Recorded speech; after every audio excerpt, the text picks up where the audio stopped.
Hello, and welcome to the Quiet and Strong podcast, especially for introverts. I'm your host, David Hall, and the creator of quietandstrong.com. This is a weekly podcast dedicated to understanding the strengths and needs of introverts. Introversion is not something to fix, but to be embraced. Normally, we'll air each episode on a Monday, so be sure to subscribe on your favorite platform. So, do you ever struggle with negative thoughts? Thinking, I'm not good enough for that, or I'm not good at that. Once I was asked to do a short training video and talk about the work that I do. Just 2 or 3 minutes, so it shouldn't have been a big deal. And I could have given the assignment to somebody else, but at the time I hadn't shot a lot of video before, so I thought it'd be a good experience. I approached this as I would public speaking. As an introvert, I seem to do well at public speaking if I'm prepared, have expertise in the subject, and am passionate about the subject. So when I accepted this assignment, I knew I was the expert and passionate, and I knew I could get prepared. So to prepare, I wrote out my script, and I practiced reading my lines, and I recorded myself. For some reason, I don't like practicing with others. So it worked well just to record myself with my office door closed. And this recording helped me to tweak my script a little and make sure I was within my allotted time frame. And then the day came, and I was a nervous wreck. I'm like, I can't do this. I had practiced. I even got a haircut and a new shirt. And I should have been fine. But these negative thoughts just kept pouring into my head. Like, what if you do a terrible job at this? What if your message is not as intended? I didn't let these thoughts stay for very long. I chose instead to reframe them and change and replace them with more positive thoughts.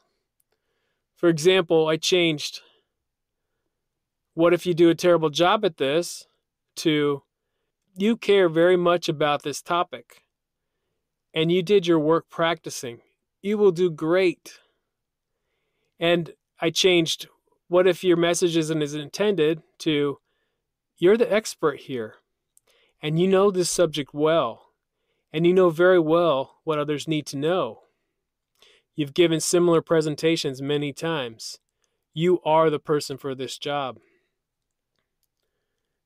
So Michael Davidson wrote an article, A Practical Guide to Reframing Your Thoughts and Making Yourself Happier. He writes, you're free to reframe literally any thought you ever have into something more positive. So Davidson shares 3 types of thoughts to reframe. Limiting beliefs. The not good enough thoughts, not achieving what you want, or wishing something were better. Really, a lot of times we need to enjoy the moment that we're in and not wish that we were in somebody else's circumstances. And then specific problem areas. What are your specific problem areas? Is there a limiting belief that you can challenge this week? He lists 3 principles when it comes to reframing our thoughts. He says the first basic principle is that events or situations do not have inherent meaning. Rather, you assign them a meaning based on how you interpret the event. And again, by reframing, you can change that meaning and make it more realistic.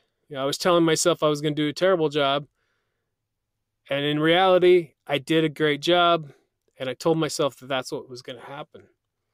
The second principle is every thought has a hidden frame behind it. The frame is your underlying beliefs and assumptions. They're implied by your thought. And the third principle is that there is a positive intention behind every negative thought. So what are you trying to tell yourself? There could be you might be trying to protect yourself, but in reality, if you can change that negative thought into a positive thought, you can accomplish those things that you set out to do. So what's the best way for you to accomplish your goals? What can you learn as you go? And again, we can do our best work, but we can always learn and look back and think about what went well and what we want to do better next time. And as an introvert, we do spend a lot of time in our heads, and I've had many thoughts, and it's so easy for them to go negative. But using techniques like this, I've learned to challenge those thoughts that would prevent me from doing something worthwhile.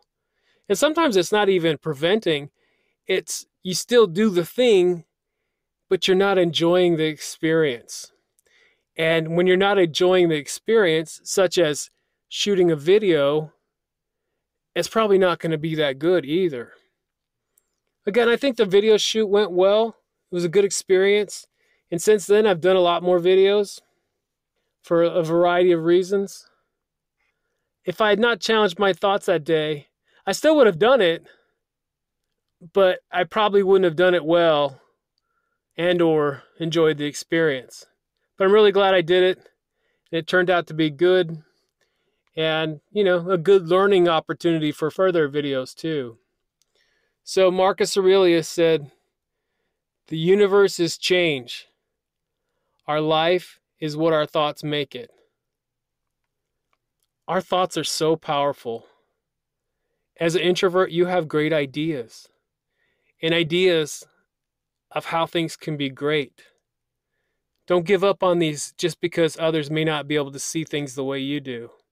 So sometimes we have great thoughts, but the other thought is telling us that, oh, you can't share that great thought. People will think you're strange, or that's not, other people aren't going to go with that thought, or whatever. We can have negative thoughts about our good thoughts. So keep going. Keep writing, discussing, pushing for the exceptional that you would like to see. Keep pushing for the exceptional world that you see in your mind. Changing the world starts with a thought. So here's from Steve Jobs. "Here's to the crazy ones, the misfits, the rebels, the troublemakers, the round pegs in the square holes, the ones who see things differently. They're not fond of rules. You can quote them, disagree with them, glorify or vilify them, but the only thing you can't do is ignore them because they change things. They push the human race forward, and while some may see them as the crazy ones, we see genius, because the ones who are crazy enough to think that they can change the world are the ones that do."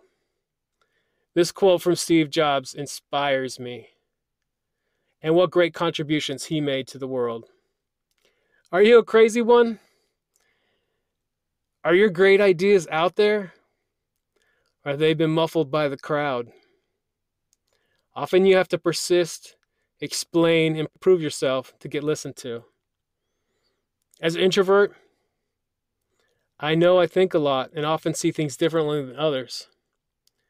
One of the problems with those who think a lot is when they explain their ideas to someone who hasn't put the thought into it, the other person might not be able to see the big picture and often misses the genius of your thoughts. I have been dismissed as having crazy ideas. I now know that the time I spend thinking is a great strength and the great ideas come from it. Often you have to persist, explain, and prove yourself to get listened to, but it will pay off. I'm crazy enough to think introverts will soon be more widely understood and embraced for their unique strengths rather than people to change, fix, or ignore. So here's to my fellow introverts. Reframe your negative thoughts. Put your great thoughts out there into the world, and together we can change things for the better. Thank you so much for joining me. I look forward to connecting with you. Email me at david@quietandstrong.com. Check out the website, quietandstrong.com. I would love to hear from you. I'll add social media channels to the show notes. Please comment, leave reviews, wherever you can. Send me topics or guests you'd like to see on the show. There's so many great things about being an introvert, and so we need these things to be understood. Get to know your introverted strengths and needs, and be strong.